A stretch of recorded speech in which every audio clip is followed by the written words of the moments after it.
President Akufo-Addo is expected soon to assent to the Appropriations Bill passed by Parliament late last night.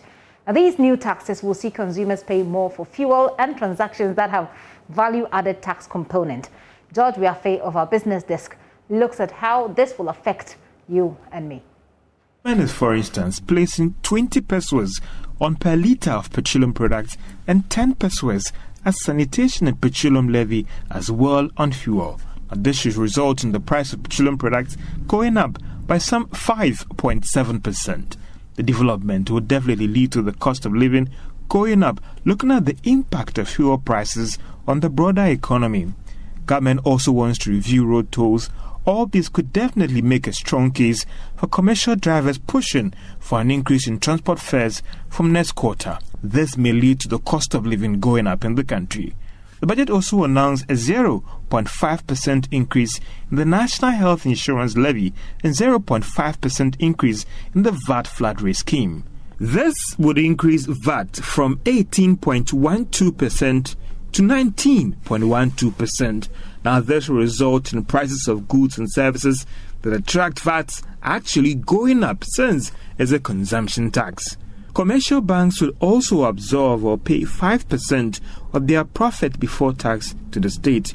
If the banks don't absorb it, then businesses and consumers may have to take up this cost, which may see the cost of some services being offered by these banks go up. The betting industry may also not be left out of the expected levies and taxes that could be placed on some of their services that they render to their clients and consumers. These tax measures have touched on all sectors of the economy and could be impacting everyone. Everyone, including me and you. Well, these taxes were given legal backing late last night, but it was not without some controversy, as the minority insisted that the ordinary Ghanaian will bear the brunt. Listen to the argument on the floor of Parliament. Speaker, 18 pesos per kilogram of LPG.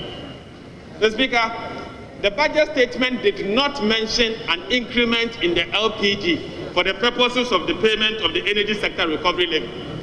But strangely, when the bill was sent to us, through the back door, the government has imposed an 18 pesos increment in every kilogram of LPG that we buy. To say that we are imposing tax by the back door, he should honorably withdraw.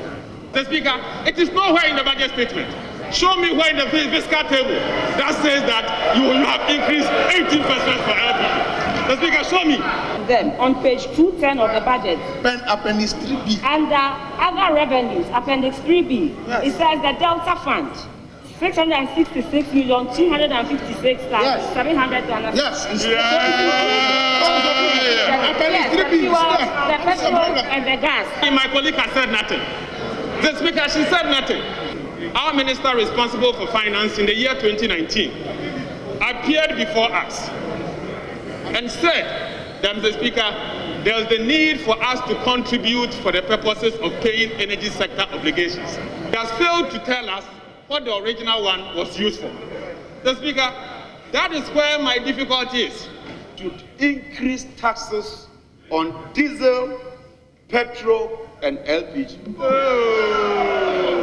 When we were handing over in 2017, out of what we collected in 2016, we left a cash amount of 234 million cedis in the account.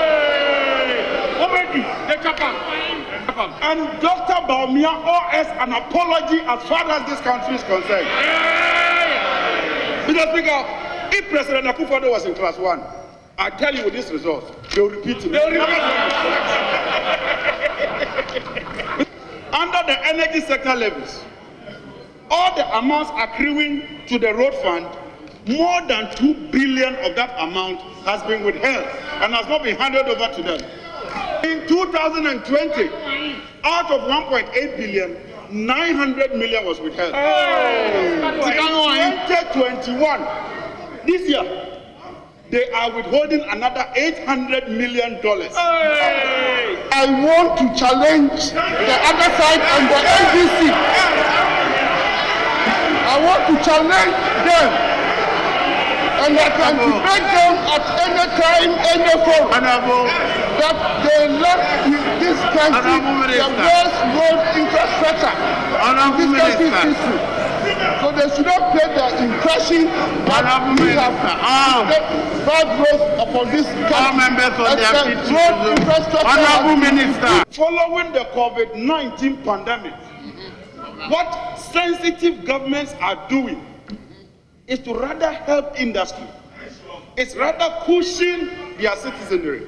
It's to rather pursue policies and measures that are proper and that will ameliorate the suffering of the ordinary Ghanaian. Mr. Speaker, what we are doing today is a plethora of draconian a plethora, a multiplicity of draconian taxes that will put the ordinary Ghanaian in a state of melancholy. Mr. Speaker, let them point to me one country, Mr. Speaker, just one country that is imposing these harsh taxes. Just one country. Mr. Speaker, in Samina, in concluding, in winding up, Mr. Speaker, let me serve notice to our colleagues on the other side that even though we have about 4 years to elections, begin to write your handing over those because of it.